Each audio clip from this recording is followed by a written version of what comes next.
Assalamualaikum Bapak Ibu. Jadi untuk pertemuan kali ini kita akan belajar tentang membuat DFD. DFD di sini adalah data flow diagram. Seperti sudah dibaca pada tutorial ya, untuk membuat data flow diagram itu ada dua langkah atau bisa lebih dari dua langkah. Yang pertama adalah membuat DFD level 0 atau konteks diagram. Kemudian nanti selanjutnya di pertemuan berikutnya kita akan decompose ya, kita akan mendetailkan DFD tersebut ke level 1. Oke, baik. Di sini saya akan share screen untuk tutorialnya. Jadi di tutorial sebagai contoh, seperti Bapak Ibu bisa lihat di sini, sudah ada contoh untuk pembuatan DFD perpustakaan. Di sini kita akan memiliki dua entitas, yaitu calon anggota dan anggota. Kemudian untuk prosesnya, satu proses sistem perpustakaan. Kemudian untuk data flow, di sini ada 3 kegiatan, yaitu pendaftaran anggota, peminjaman buku, dan pengembalian buku. Jadi ini sederhana dulu ya. Nah, untuk langkah pertama, sebentar saya stop share. Saya akan open share screen ya. Baik, di sini saya akan membuka Power Designer. Untuk langkah pertama yang kita lakukan sama seperti sebelumnya, yaitu kita input new model dulu ya Bapak Ibu. Kita input new model, new model bukan new project, yang paling atas ya. New model, kemudian di sini untuk DFD kita pilih data flow diagram yang ini, yang di information ya Bapak Ibu. Jadi di sini ada business information, application teknologi dan sebagainya. Nah, kita pilih yang information, kemudian yang data flow diagram. Kemudian untuk namanya bisa diubah di sini, misalnya perpustakaan. Oke.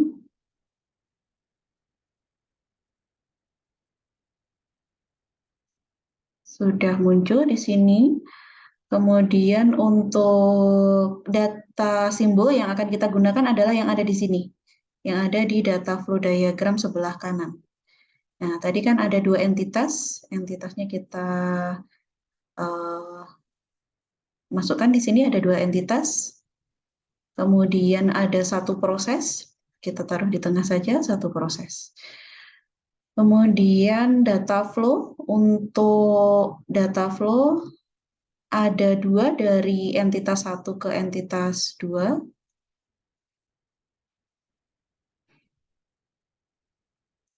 Ada satu dari entitas 1 ke proses dan ada dua dari entitas 1 ke proses. Kemudian untuk ke entitas 2, kita juga bisa lihat catatannya, ada dua kegiatan di sini, peminjaman dan pengembalian buku, masing-masing punya dua data flow. Jadi kita langsung saja di sini ada dua. Oke, nanti kita tata ya. Oke, setelah kita tentukan entitas, proses, dan flow-nya, kemudian di sini Bapak Ibu bisa ubah namanya. Entitas yang pertama adalah calon anggota. Oke, kemudian entitas yang kedua, double klik aja ya Bapak Ibu, ini adalah anggota. Kemudian untuk prosesnya di sini kita bisa namakan sistem perpustakaan. Untuk nomor ID-nya nggak lupa satu aja, karena ini memang sistem yang pertama. Kemudian untuk mengubah bentuk panahnya sama menyesuaikan tempatnya, di sini Bapak Ibu bisa pilih properties. Oh maaf, properties itu nanti untuk namanya ya. Nah, di sini Bapak Ibu bisa pilih format. Kemudian untuk cornernya ya, di sini line style corner, Bapak Ibu bisa pilih ini, pilih yang diinginkan. Kalau saya suka yang tidak tajam ya, tumpul seperti ini. Kemudian ini bisa disesuaikan. Nanti ini yang sistem perpustakaan saya perbesar saja karena nanti dia data flow-nya banyak. Nah, ini saya sesuaikan dia paling atas karena dia pertama ya, data flow yang pertama. Kemudian saya beri nama.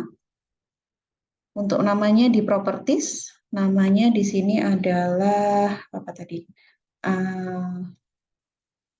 Namanya, oh di sini tidak ada. Jadi bisa kita inikan saja, misalnya ID, bukan ID calon anggota ya. Lain. Untuk menampilkan namanya, Bapak Ibu bisa klik format, kemudian pada tab konten yang paling kanan ya, di sini name-nya diklik. Nanti akan muncul ID calon anggota di sini. Kemudian dari sistem ke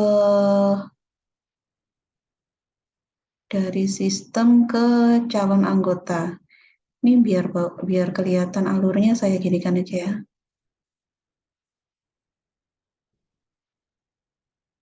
Kurang ke atas nih kayaknya.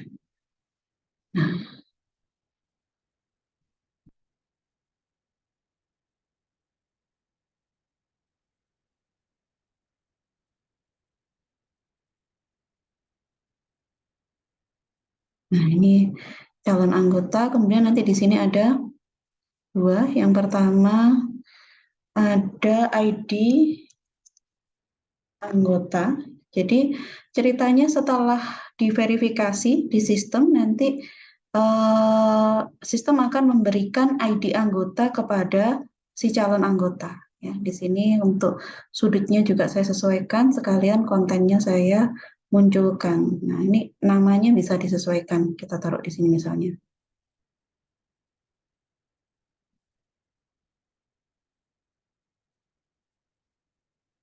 Ya, ID anggota. Kemudian yang ini, selain ID anggota, sistem juga akan memberikan status anggota. Jadi apakah dia anggota aktif atau anggota tidak aktif, ya ini nanti statusnya di situ. Kemudian kita sesuaikan juga sudutnya dan munculkan nama flow-nya. Nah, jadi seperti ini. Bisa dipindah agar lebih jelas ya. Untuk berikutnya yaitu kegiatan peminjaman. Nah, ini misalnya si anggota mau pinjam nih. Saya coba flow pertama dari sini ya. Flow pertama dari sini yaitu peminjaman. Peminjaman ini saya beri alur data flow-nya, yaitu si anggota, karena dia sudah menjadi anggota, dia menanyakan ID buku. Apakah buku ini ready atau bisa dipinjam.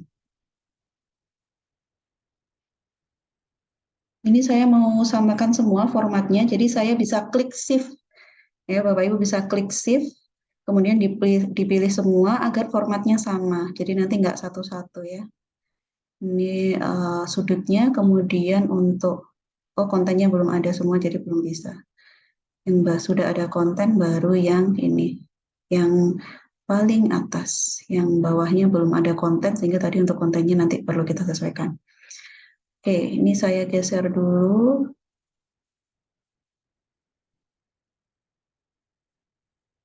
Sini. Kemudian dari sistem,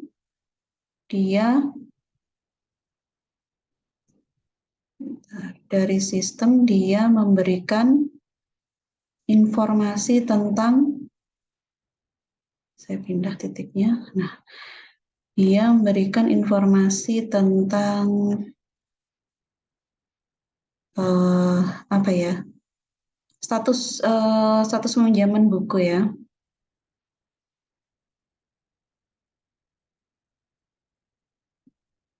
Sebentar Bapak Ibu.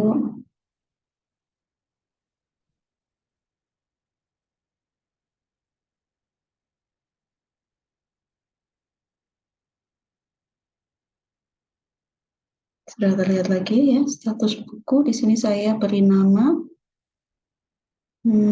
Double klik aja atau diklik properties. Status buku. Oke. Kemudian kita beri nama dulu aja ya, nanti biar nggak terlalu banyak. Nah, ini ketika mengembalikan Nah, kita andaikan si anggota mengembalikan, saya pindah ke sini biar agak rapi, biar lebih rapi.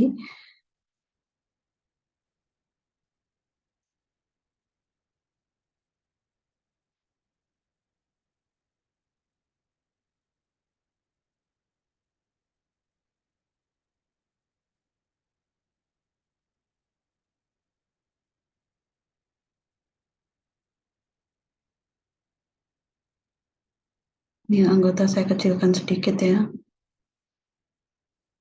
nanti biar kelihatan alurnya. Oke, yang ini sudah diberi nama, yang ini belum. Jadi ketika mengembalikan dari anggota, dia mengembalikan buku, dia memasukkan ID buku lagi, tapi di sini saya beri keterangan lagi, bukunya kembali ya. Kemudian untuk yang ini, untuk dari sistem, di sistem akan memberikan kepada anggota status pinjamannya seperti apa.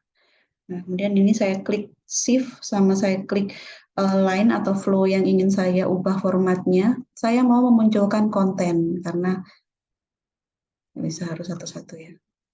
Karena tadi semua sudah kita beri konten.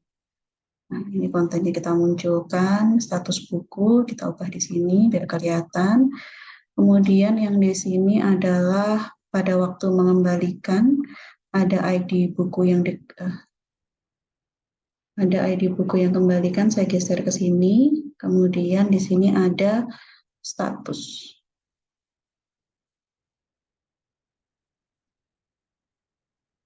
Status pinjaman.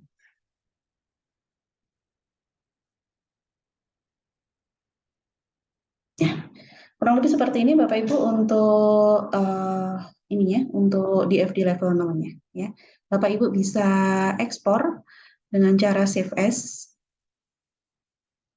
file save as, ya. Misalnya di sini saya taruh di download. Kalau nanti pada waktu UAS, Bapak Ibu bisa langsung beri nama, ya. Misalnya kelas X underscore 3 digit NIM, NIM-nya misalnya 001, kemudian namanya misalnya di sini number. Ya, extension-nya tidak perlu diganti. Kemudian saya save. Nah, ini nanti akan menjadi output Bapak Ibu untuk yang DFD-nya. Demikian ya. Oke, terima kasih. Sampai bertemu lagi untuk DFD level 1.